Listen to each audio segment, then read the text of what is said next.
One of the largest Microsoft campuses in the world is here in Fargo, North Dakota, but so are a whole lot of small businesses. They provide local goods and services, they're employers, they're taxpayers, they're contributors to nonprofits and community programs, and they contribute to the unique nature of communities and to the economy and social stability of rural communities.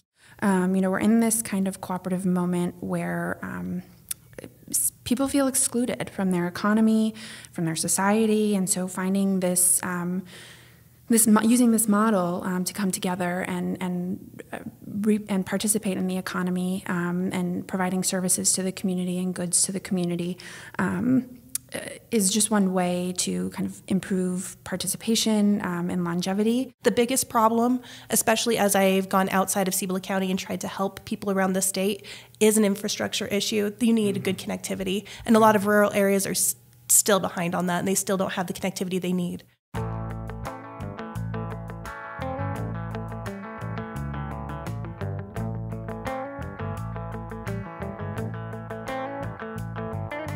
Hello, and welcome to Out West, the official podcast of the Western Governors Association, a bipartisan organization representing the governors of the 22 westernmost states and territories. I'm Jim Ogsberry, Executive Director of WGA. This episode continues our series about reimagining the rural West, the chair's initiative of North Dakota Governor and WGA Chair Doug Burgum. Each episode of this series will focus on different aspects of the initiative, examining challenges and opportunities in rural economic development, infrastructure, and quality of life in the rural West. Today, WGA Policy Advisor Laura Cutlip speaks with experts on small business, cooperatives, and remote work to learn how rural communities can strengthen their economies. Rural communities need a robust economic base that is diverse enough to survive disruptions. Small businesses can provide that stability, serving both their local community and tapping into broader markets. David Martin, director of the North Dakota Small Business Development Network, elaborates on that point. Most businesses in the United States are small. In fact, 99.9% of all U.S. businesses are small businesses. There are about 31 million of them. It might be interesting to your listeners to know that about half of them are home-based, which when you get to rural development might be an interesting fact because businesses can be located anywhere, including in people's homes anywhere. And they're also job creators to economic developers and city and county and state officials. 41% of the private sector payroll comes from small businesses. And they're important in terms of rural development and rural communities because they're Main Street businesses. One of the largest Microsoft campuses in the world is here in Fargo, North Dakota, but so are a whole lot of small businesses. They provide local goods and services, they're employers, they're taxpayers, they're contributors to nonprofits and community programs, and they contribute to the unique nature of communities and to the economy and social stability of rural communities.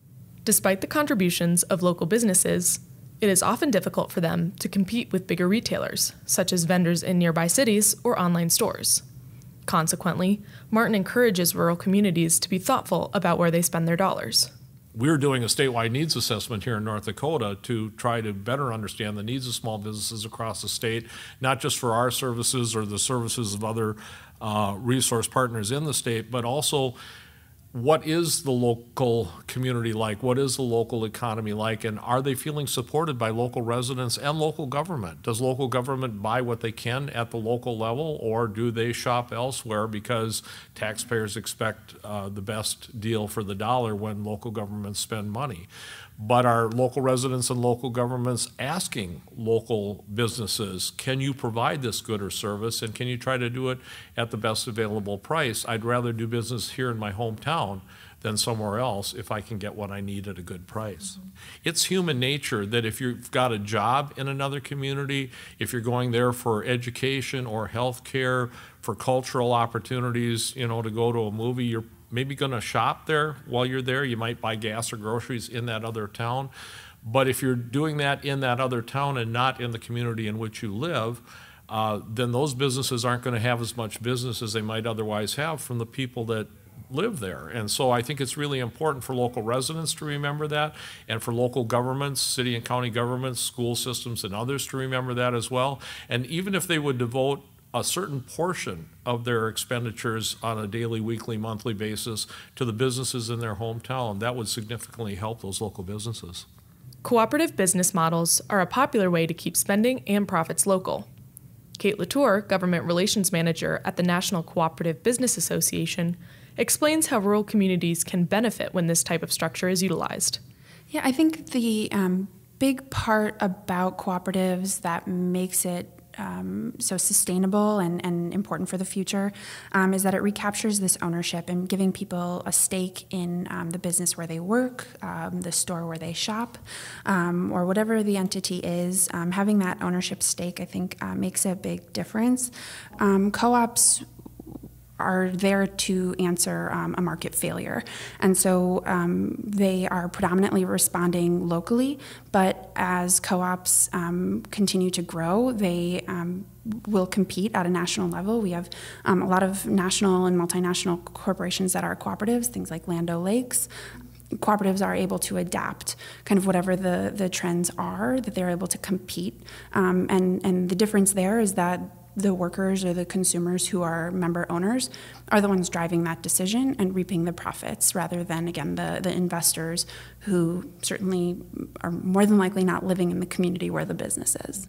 While cooperatives have long been popular in agricultural and other rural industries, the co-op model is increasingly being applied in new ways.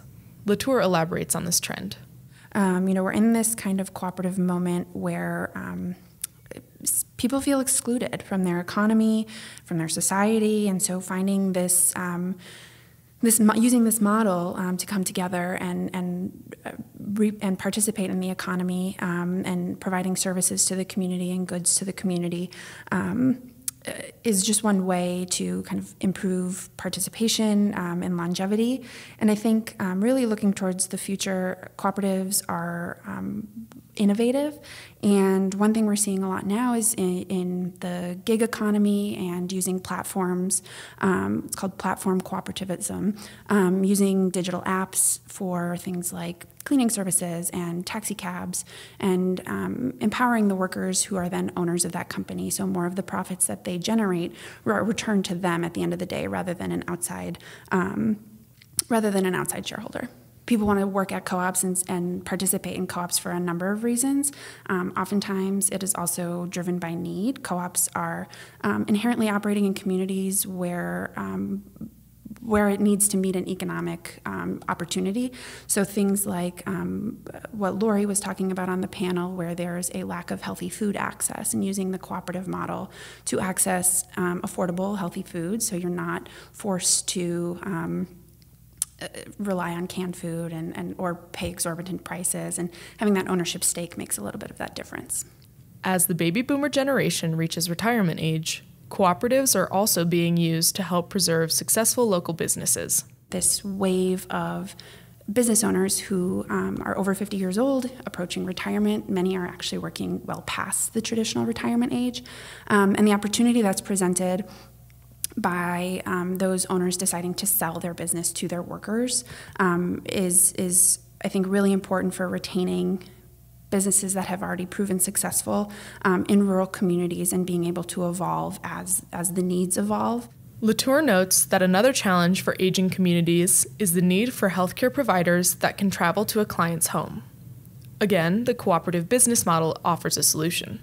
There is a growing demand for home care providers, and those folks are providing really essential services to seniors and people with disabilities in their home. And it is the fastest growing sector, and that workforce sees, outside of the cooperative model, that workforce sees an annual workforce turnover of over 80%, whereas when that home care is in a cooperative model, the turnover rate drops well below 30%. So, and those cooperatives can also benefit strongly from advancing technology, using apps to more efficiently get schedules and payroll and things like that as well. Latour also discusses technology's role in rural cooperatives. Co-ops are just more innovative with how they use it. I think, there are co-ops like Stocksy, that's actually, it's a stock photo website, and that's a cooperative. And I think it also highlights the importance of investing in rural broadband to make sure that as the digital economy progresses, rural communities are able to participate in it. Broadband access is vital in keeping rural communities aligned with today's economic opportunities, including the possibilities of remote work. Shelly Fausett, the Center Director for SoloWorks, shares how her community is capitalizing on this opportunity. So SoloWorks actually started as an idea, as a concept out of this think tank based in Albuquerque called the Community Economics Lab. It is a 501c3 nonprofit. And what we do is we try to connect people in rural areas with few opportunities with remote work outside of the state in order to grow the economic base. There's something called the service sector multiplier, which is really exciting because if the jobs that these remote workers are getting are economic-based jobs and located out of the state, then there's an influx of new money, which then can support local businesses by having more money to go around, basically. Fausett goes on to discuss what remote work services like SoloWorks can provide for rural communities. Yeah, we try to help people throughout their entire continuum. Not only do we help them get assessed and see where they're at, but help them get the skills they need, get them placed in a job. That's the number one thing. We are a job creation program. We are all about the placement, but then also support them in the remote career paths because as these are economic-based jobs, they're really important to the community. And so we try to help them carve out remote career paths and continue to offer support and guidance even after they're placed. It's really important to us that we have the placement apparatus and that we are able to help people get placed in jobs because, as I said, this is a job creation program. This is not about workforce development, even though that's part of it. We want to create the jobs. This is for economic development and bringing in new money. Remote work is taking off, and it makes sense to have a programmatic approach that supports your economic development. Still, remote work is not without its challenges. The biggest problem, especially as I've gone outside of Cibola County and tried to help people around the state, is an infrastructure issue. You need good connectivity, and a lot of rural areas are still behind on that, and they still don't have the connectivity they need. The other thing is a place to do work from, even if or the equipment. So we started in grants by standing up a co-working space where people are able to come in, get trained, and also work from. The co-working space was really crucial and still is for some people in our program. As today's guests have explained, small businesses, cooperative models, remote work opportunities, and broadband accessibility are all integral components in fostering strong rural economies, enabling them to expand and innovate in new markets, both locally and globally. Thanks for listening to this episode of Out West, presented by the Western Governors Association. To learn more about Governor Burgum's Reimagining the Rural West initiative, please visit westgov.org/initiatives. And be sure to join us next time when we explore how rural communities are overcoming barriers to healthcare access. Finally, WGA would like to thank David, Kate, and Shelly for sharing their knowledge, perspective, and wisdom. So long, everyone.